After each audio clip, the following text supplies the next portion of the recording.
E aí, pessoal, bem-vindos a mais uma análise. Hoje a gente vai mergulhar de cabeça numa jornada filosófica que, olha, é fascinante e super necessária para os dias de hoje.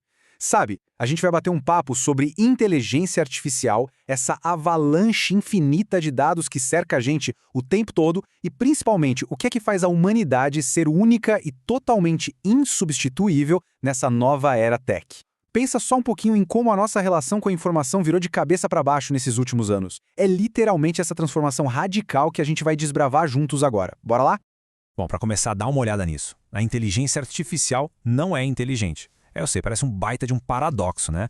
Mas é brilhante. E o texto original traz isso logo de cara para fisgar a nossa atenção.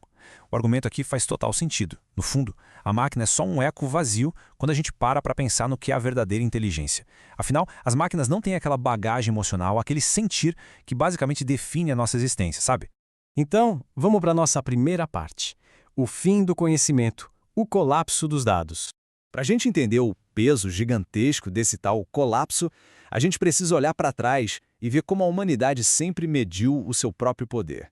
Pensa na palavra inteligência. A gente pode definir isso de duas formas. A primeira é superbiológica, superhumana, é a nossa capacidade inata de sentir, de sofrer, de ter aquela intuição que bate do nada e, talvez o mais forte de tudo, a consciência do nosso próprio fim, o medo da morte. Um computador não vai dar a mínima para um pôr do sol maravilhoso e com certeza não vai guardar luto se perder alguém. Mas aí entra a segunda definição, que é o mero acúmulo de conhecimento e de dados. E é bem aqui que o jogo vira. Porque, pensa comigo, se a inteligência for só uma questão de acumular dados absurdamente rápido, que, vamos combinar, foi como a gente dominou o pedaço por séculos, a máquina simplesmente ganhou da gente de lavada no nosso próprio jogo. Enquanto a gente esquece onde largou a chave do carro ou o que almoçou ontem, a máquina tá lá. Ela armazena, processa e cruza um volume de dados tão insano que nenhuma sociedade humana conseguiria sonhar em organizar nem em milênios. Então, olhando pelo lado puro e simples do armazenamento de dados, a máquina é, sem dúvida nenhuma, a coisa mais inteligente que já existiu por aqui. O que nos leva à parte 2. O colapso de valores, uma transição inevitável. Agora, o que é realmente interessante sobre isso é que as consequências dessa revolução tecnológica não ficam só na tela do computador. Elas mexem direto com a nossa existência. A gente está falando de balançar as estruturas do que a gente sempre valorizou na gente mesmo.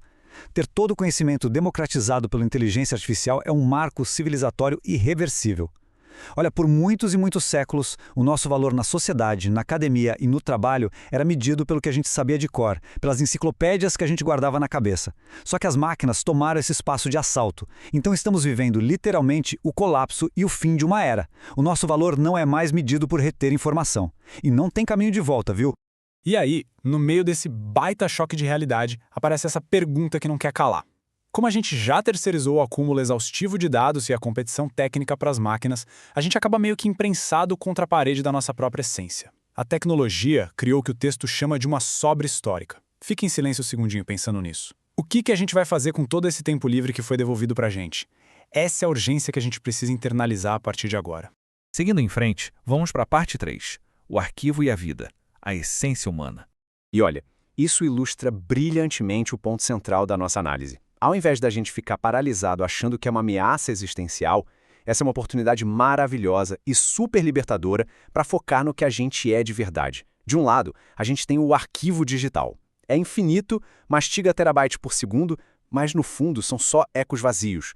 Ele não tem medo de morrer e nem entende o que é o tempo passando. Do outro lado da moeda está a vida. E a vida é incrível justamente porque tem limite biológico, tem um relógio humano rodando e tem essa capacidade inata e visceral, sabe? De sentir na pele, de sofrer, de rir. É o contraste perfeito. É o vazio gelado e infinito do servidor de dados contra a realidade quente, pulsante e finita da nossa biologia. E o jogo virou, gente. Essa mudança de paradigma deixa claro como água que o verbo ter, que era o ato de acumular aquele monte de fatos, números e dados, perdeu o trono. Ele cede espaço para uma necessidade urgente e eu diria até imperativa do verbo sentir. A verdadeira sabedoria não é, de jeito nenhum, um HD lotado de planilhas. A sabedoria é o gosto do tempo. É uma poeira emocional que vai assentando dentro da gente continuamente e que exige uma coisa que a máquina não tem: capacidade biológica, o processo de envelhecer e a nossa própria finitude humana. Vamos dar uma desacelerada aqui agora para absorver essas analogias incríveis que o autor apresenta. Os nossos limites humanos são exatamente eles que criam nosso maior valor. Para e pensa. O luto, por exemplo. Ele só dói e só faz sentido porque a gente foi capaz de amar intensamente, certo? Uma brisa batendo no rosto, ela só traz aquela sensação fresquinha e reconfortante porque o nosso corpo sente fisicamente o calor. A vida, com todas as suas bagunças e belezas, só tem um valor tão absurdo porque ela acaba. A nossa tarefa moderna não é tentar apostar corrida com um banco de dados. A nossa missão é digerir, é sentir, é vivenciar cada detalhe dessa vida finita com uma presença e uma intensidade que código de computador nenhum no mundo vai conseguir replicar. E assim a gente chega na parte 4, a profissão de viver, o nosso novo propósito. Então, o ponto crucial de tudo isso é pegar essa reflexão toda e delinear na prática qual é o nosso verdadeiro propósito nessa era da IA. Olha para essas palavras: meditar, apreciar os detalhes, colaborar de verdade ou simplesmente desfrutar o momento.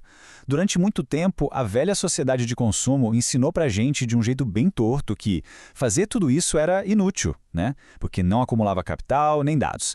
Mas agora, com o conhecimento puramente técnico sendo livre e automatizado, cultivar o sentido da vida através dessas exatas ações não é mais um luxo, virou uma questão de sobrevivência emocional. É simplesmente primordial. E o material traz um conceito oriental deslumbrante para fechar essa ideia. É o Satchitananda, que a gente pode traduzir como verdade, consciência e bem-aventurança. Conseguir enxergar essa bem-aventurança diária na vida, aquele ato quase sagrado de sentir, de servir ao próximo e de amar, é de longe a ocupação mais promissora do nosso tempo. A gente precisa desesperadamente uns dos outros para validar essas experiências e compartilhar os significados. Virar especialista no bem viver e em cuidar de quem caminha aqui do nosso lado se transformou finalmente na profissão mais indispensável de todas. E para fechar nossa reflexão de hoje, eu quero deixar essa frase super forte e definitiva ecoando com vocês. Tenha pressa em aprender a viver. No mundo moderno, onde as máquinas já dominam as informações de forma incontestável, que a gente possa gastar a nossa energia resgatando e celebrando o nosso maior diferencial, a imensa e profunda sabedoria que é ser humano. Afinal, se a inteligência artificial já sabe todas as respostas para os problemas do mundo, a grande pergunta que fica é: o que resta para a humanidade escolher sentir hoje? É uma baita reflexão para levar para a vida, não é? Um grande abraço para todo mundo e até a nossa próxima análise.